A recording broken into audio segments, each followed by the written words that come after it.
Hi everyone. So I have a really fun project to share with you today. In today's video, I'm going to show you how to make a haunted house shaped Halloween card using Honeybee Stamp's new house builder die set and haunted house add-on. So this is going to be a card that we make completely out of die cuts with minimal coloring. So to get started, I cut out the house and the roof using this Harvest Festival pattern paper by Honeybee Stamps. I just love this textured pattern paper. It's kind of like an off-white color. I thought it would be great for the base of our haunted house. And to make it look extra dirty and haunted, I thought it would be fun to add some vintage photo distress oxide ink to the sides of the house. And then also a little bit of black soot distress oxide ink around the edges, because we really want to give the effect that this is an old house that hasn't been cared for in a while. Perhaps it's deserted and there's just all kinds of spookiness going on around it. I'm also going to add some black soot distress oxide ink to the sides and the top of the roof, just to kind of keep going with that spooky haunted theme for this house.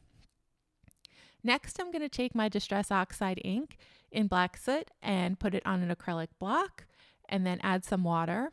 And I'm doing this so that I have a little bit of paint to make some paint spatters on the front of my house. I just thought that this would help with the overall spooky effect if we added some like dark gray or black specks to the back. Almost kind of looks like it could be mold or dirt or I don't know what on the house. I'm also going to add it to the roof as well. And that looks good to me. So now I am going to put this entire house panel onto a piece of black cardstock, and I also use the die to cut out the black so that everything is the right size. And I also use the dies in the Haunted House add-on to cut out the windows. And now I'm just placing our roof onto a piece of cardstock just so that it's a little bit heavier, because we are going to prop it up on some foam tape, and I wanted to make sure that all of our pieces are sturdy. I'm working on the inside of the card now, and we're going to stamp it with a Happy Halloween greeting from another Honeybee stamp set. I'll put it in the items below the video. And I use some black Versamark ink for that.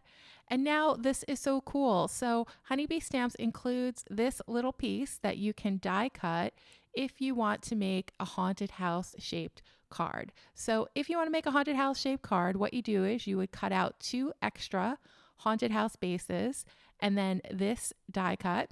And then you'd add the adhesive, and this is a 1/4 inch adhesive on each side, and then place it on both sides or on both pieces of your house base. And now you have a nice top folding card base to put your house on later. So now we've got this great haunted house shaped card, which I just love. And these are all the pieces. I'm just showing you how I store my house builder and my haunted house add-on. I have this really large 8x11 piece of magnetic backing, and it's very strong, and I just put all of my pieces there so that I don't lose them and they're all where I need them. And I'm just showing you what the roof die looks like here. And then we have our little ghost and our little tree and our fence, and we're going to be using those as well in a moment.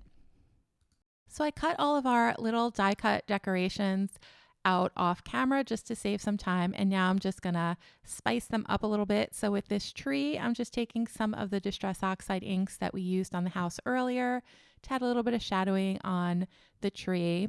This is the fence that we're going to include on either side of the house, and because I wanted it to stand up from the house itself, I thought it would be a good idea to die cut several of them and layer them together. So for both fences that we're going to add, I just added 3 layers of cardstock just to help with the dimensionality for the card, and to make sure that that little fence is going to stick up from our card base.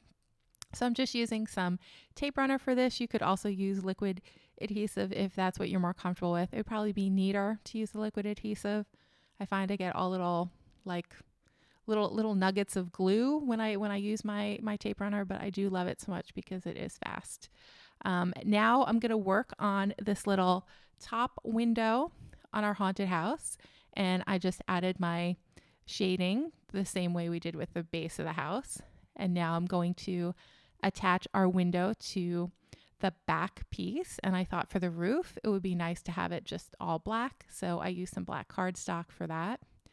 I'm popping up the entire roof on one layer of foam tape. And I'm making sure to have the foam tape coat the entire back of the roof just to make sure that the card is nice and sturdy and that it doesn't end up getting lumpy. Sometimes if you don't use enough dimensional tape, your piece can end up looking lumpy. So I thought that this was such a pretty card. I wanted to make sure it was all nice and clean and not lumpy. Okay, so for the door, this door comes from the Haunted House add-on. And I just cut that out of some dark brown cardstock, and then I put the black soot around the edges just to add some shading and some spookiness to that.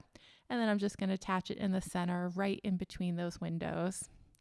And then we have this little awning for our door, and I cut out two of them to layer one on top of the other, and then I'm just going to pop that right on top of the door frame. It pops in perfectly. And then we have this nice little dimensional awning on top of our door. For the tree, I just put tape on the bottom part of the trunk. I want to leave the branches a little bit loose so that they can move a little bit. And so I can stick some little ghosts and whatnot, like in between the branches. These are the steps. And I put some Distress Oxide ink on the steps just to make them look a little dirty. We also have these boards that I cut out from the Haunted House add-on, and we're going to board up two of our windows, and I'm using some medium brown cardstock here and then some light brown cardstock for the boards on the top. I just thought it was a nice look to have two different shades of brown for the boards on our windows. And for that bottom window, I'm just putting 2 layers of boards there, just to give a little bit of dimension. And because my first set of boards, it looks like it must have moved on my die cutting machine and I didn't get a clean impression on that. For our little jack-o'-lantern, I'm going to put a piece of black cardstock behind it just to fill in the face. And I'm going to do the same thing for these ghosts here so that there's black behind the eyes and the mouth. We're going to add a little Halloween wreath to our door. So even though this house hasn't been cared for in a while, Halloween is still important to the otherworldly inhabitants. So they like to decorate every Halloween. And this wreath is included in the house builder die. So I just cut one wreath ring out of silver cardstock and then one out of black glitter cardstock. And I just put an acrylic block on top just to make sure the glue sets. And then here is our fence that we worked on before that has 3 layers of cardstock. And I'm just going to attach that with some liquid adhesive. And I use liquid adhesive here just because I wanted to make sure that that the fence sticks well and won't come up later on, which it could do with the tape runner. Now, this is some Boo to You confetti. This is probably my favorite confetti of the season. I love those spider webs. We have some little skulls in there, some jack-o'-lanterns, and some stars, and we're going to use a bunch of that on our card to decorate. So I'm putting spider webs on the top right side of our house and then kind of coming out underneath the roof on the left-hand side. And I use my tape runner for that, and as you can see, I got a little bit of goopy tape on the outside, so I'm just coloring that in with a black marker, just so that it looks nice and black. And then I also put a little spider web on that top window. These are some little leaves that come in the House Builder main kit or main die set, and I just put those around the wreath. And I added a couple of bats to our roof, and then we're going to have some ghosts peeking out of the windows. These little ghosts are from the Haunted House add-on. And I just love that little ghost who's peeking out from the boards. And I thought to finish it off, it would be really cute to put a little skull on top of those boards on the bottom window, so it looks like a little skull and crossbones. Like, if there isn't a clearer message, keep out, I don't know what is. And now I'm just putting on this tiny little door handle that is included in the House Builder die set. And I just used my little picker tool to make sure that I arranged it perfectly. And now I cut out some, I thought these were stars. This was included in the House Builder set, but they are little flowers. But I still thought that it'd be a cute little decoration for our fence. Just help brighten up the scene a little bit since it is kind of dark. So I'm just attaching 3 on either side with my multimedia matte adhesive. And now we get to put everything together. So here is the card base that we had made before.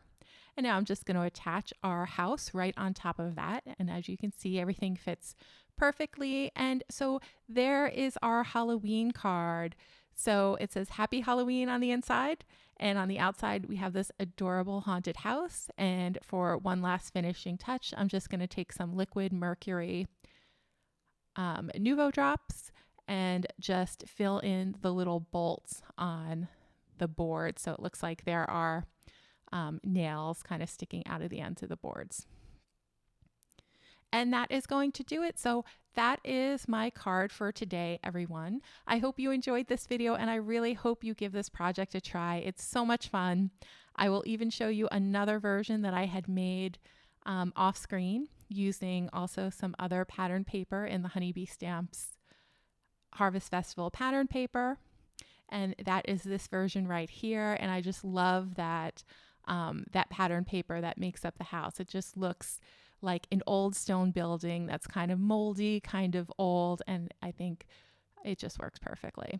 So I'm also here, I'm showing you that you can fit this into an A2 size envelope, the entire house. So you just kind of put it in like that, then close up your envelope. You will need extra postage with all of the foam tape on this design, but it's definitely worth it. Thanks so much for joining me today, everyone. I will see you again soon in the next video. Have a great day.